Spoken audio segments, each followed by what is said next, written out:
Are you a project leader looking to improve how you communicate details about your project schedule? If so, this episode is for you.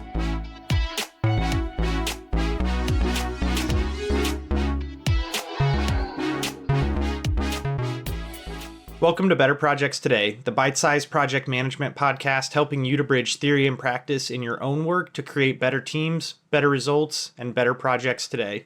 I'm Tyler Norman, and I bring 15 years of experience as a global program leader and mentor. Today, we'll be talking about project and program roadmaps.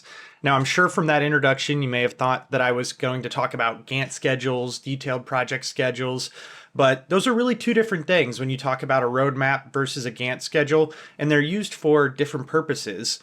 Let's start right there because that's a key to understanding what a roadmap is. Some of the differences between a roadmap and a Gantt project schedule are, first things first, a roadmap is way less detailed. It's got big deliverables, big work streams, big chevrons of work that represent buckets, not minute specific tasks. Another key difference is the purpose. A roadmap is for things like aligning on big picture schedule, aligning on vision in the direction you're headed, aligning on what the current status is. A real key difference between a roadmap and a Gantt schedule is who the audience is. Your Gantt schedule is for the folks that are on the project team, in the weeds, or those that know a lot about the project and wish to follow it at a real granular level. The roadmap is for the vast majority of stakeholders that aren't involved in the day-to-day, but just need to be able to know in a general sense how the project is going, what comes next, so on and so forth.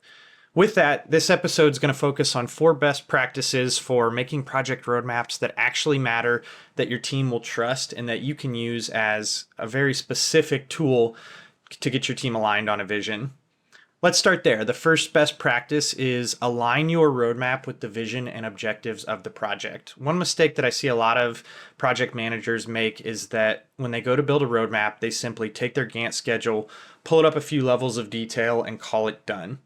That can be a good place to start, but a roadmap without a clear connection to the project's core vision and objectives isn't really that helpful. That's just less detailed tasks.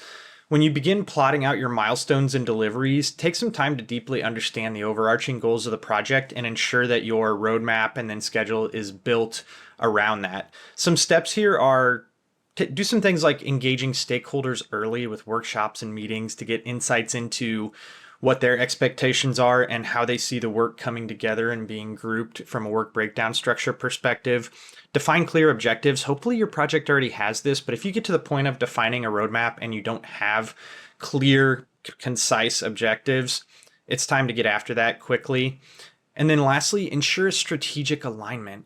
When you start to build out your roadmap, group elements into work streams based on what elements of strategic alignment with the organization and the overall project or program goal goes together.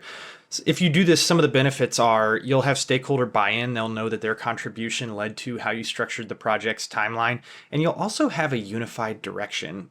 Through aligning your roadmap with the project's vision, folks will be able to see, okay, these 3 bits of work come together into this one work stream, and that's how the project comes together to accomplish this goal. Recommendation number 2, build to the right level of detail. Finding the sweet spot between too much and too little detail can be pretty challenging, but it's crucial for an effective roadmap.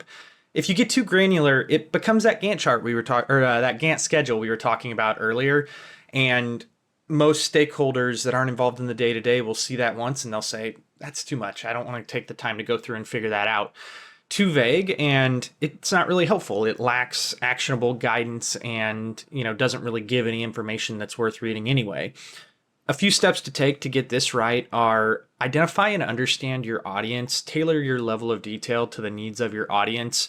Executives are going to want ultra high level milestones, while the project team may need more detailed tasks. Don't try to make your tool one tool to satisfy everyone's needs. This is a place where you might turn your project team to the detailed Gantt schedule and build the roadmap for the executives.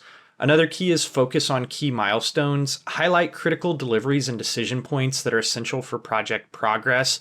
You may also highlight if there's a critical date that if you miss this, then you miss a delivery window and you have to push not a week, but 3 months or 6 months or 12 months. That's something good to highlight on your roadmap because that's an important date that anyone involved in the program or project needs to understand. And then lastly, be flexible when it comes to structure. Allow room for adjustments as the project evolves and avoid an overly rigid structure. One good thing to do is create a first pass of the roadmap, bounce it off your core team, incorporate feedback. Take that second pass, bounce it off of your executive group or your sponsor, incorporate that feedback over time. It's also good to make sure that folks know if they have a good recommendation to bring it forward. Create space for those good ideas that may help you create a better roadmap.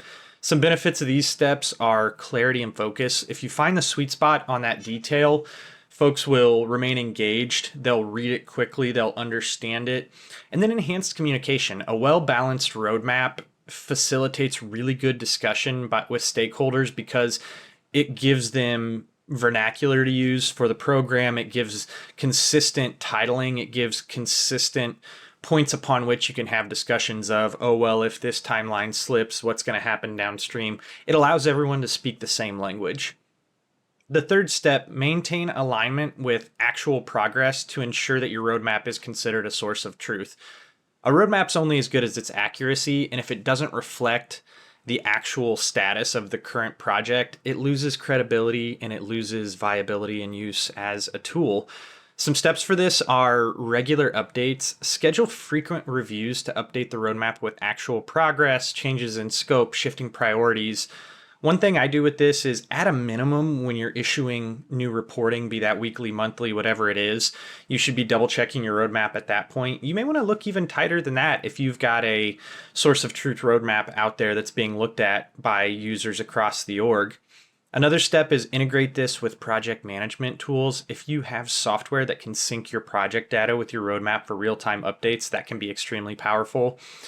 And then the last action around this, communicate changes promptly. A key here is if you put out a roadmap and say, here's what it is, but oh, by the way, there's these 3 or 4 changes I haven't incorporated yet, people aren't going to trust the roadmap.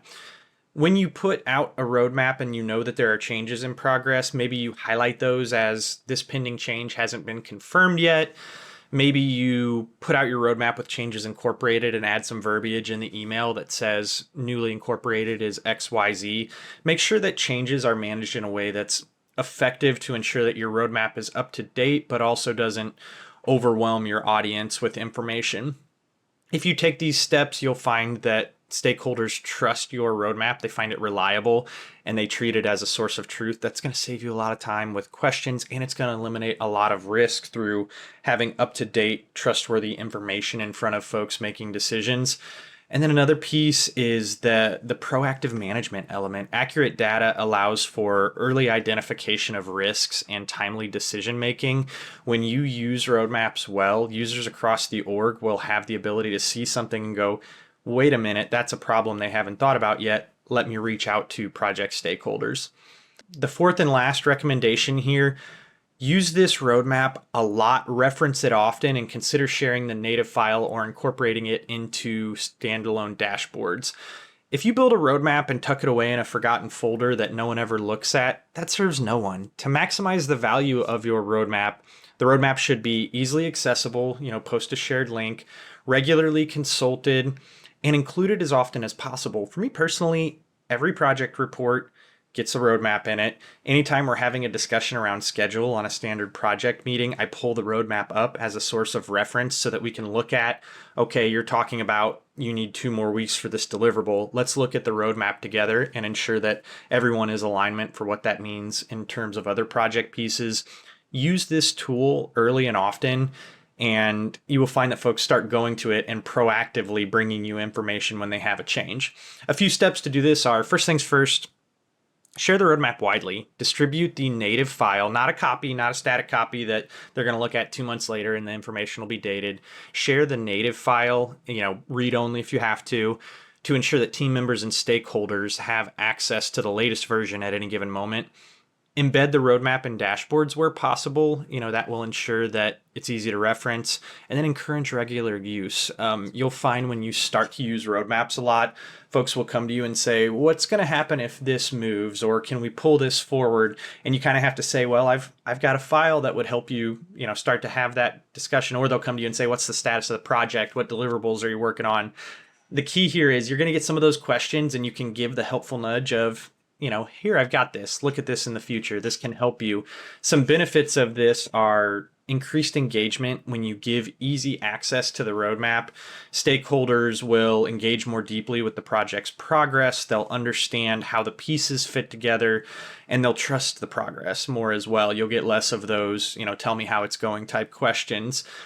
And then continuous alignment, regular reference to the roadmap keeps everyone aligned with the project's direction and priorities, and it helps avoid those look up one day and realize that somebody's been headed in a funny direction that isn't aligned with the goals of the project. In conclusion, creating a project roadmap that matters is both an art and a science. By aligning your project's vision and objectives, building to the right level of detail, maintaining up-to-date info, and ensuring the roadmap is referenced often, you'll ensure that your diverse cross-functional team is all pulling in the same direction and eliminate a lot of risk along the way. This brings us to the end of the episode. If you have a topic or question you'd like to see addressed in a future episode of Better Projects Today, let me know in the comments below.